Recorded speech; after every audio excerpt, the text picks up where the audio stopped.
Good morning, Loree Penner here, Steve's Spiritual Sustenance for June 4th. This is being recorded on June 3rd. As always, we record the day before, so if something monumental happens tonight that is not in this video, this is why.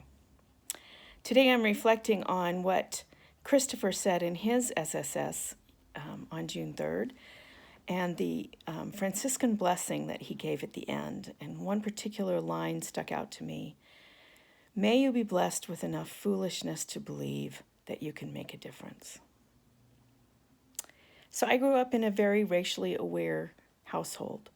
My mother grew up in Fresno, in the Central Valley of California, in a farming community, and her best friend was a Japanese American. And they were inseparable for many, many years until after Pearl Harbor, when her family and the other Japanese Americans in the area were shipped to a concentration camp in Arizona. As I was growing up in Southern California, the schools districts decided to start busing African American children into the schools, the white schools. And our very white, very privileged school had buses of African American students coming in the morning. They didn't want to be there. They wanted to be with their friends.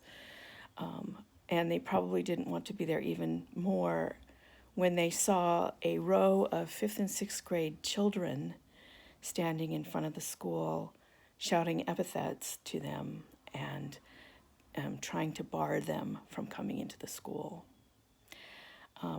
I was shocked, but I didn't know what to do because I was a shy 5th grader, and the kids that were out there yelling epithets at the African Americans were also the kids that were bullying me. So I didn't know what to do. And my parents, we all went to a church, a Presbyterian church, or I think it was Congregational, I don't remember, where Martin Luther King was the topic of most of the preacher's sermons. And we watched that church dwindle as people became angry with the message and left. I am so aware of the racist things that are going on and my complicity in the fact that for most of my life I haven't known what to do.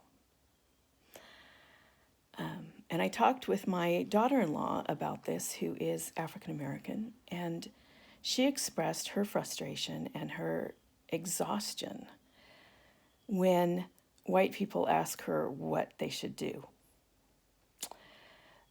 Because she's carrying the burden of what it's like to be a black person in the world today and having to inform white people about their own privilege and racism is exhausting.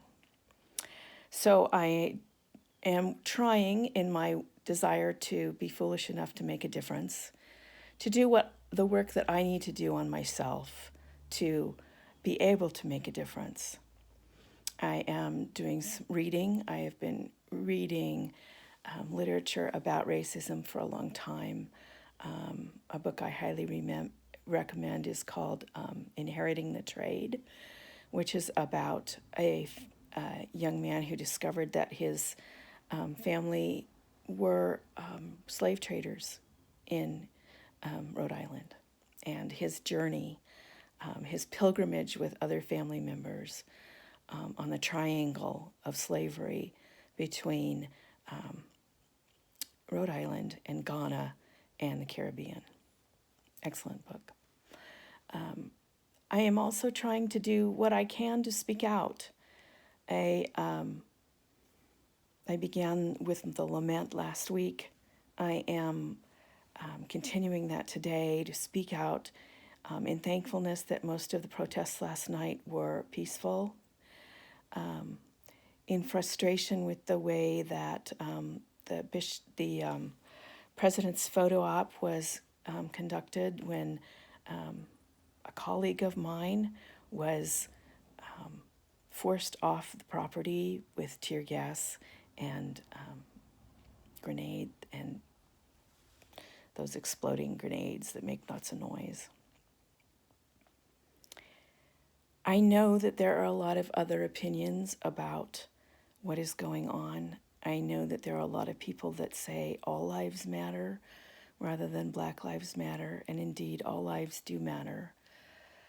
But I saw this great photo yesterday, a cartoon that somebody had put up on Facebook showing Jesus with a flock of sheep. And the flock of sheep all had signs that said all lives matter. And then there was a little sheep over the cliff, and Jesus was heading toward that sheep as the good shepherd, leaving the 99 behind and going for the one that was in trouble. Who are the people that are oppressed in our country? They are people of color. What can we do about it? We can speak out. We can educate ourselves.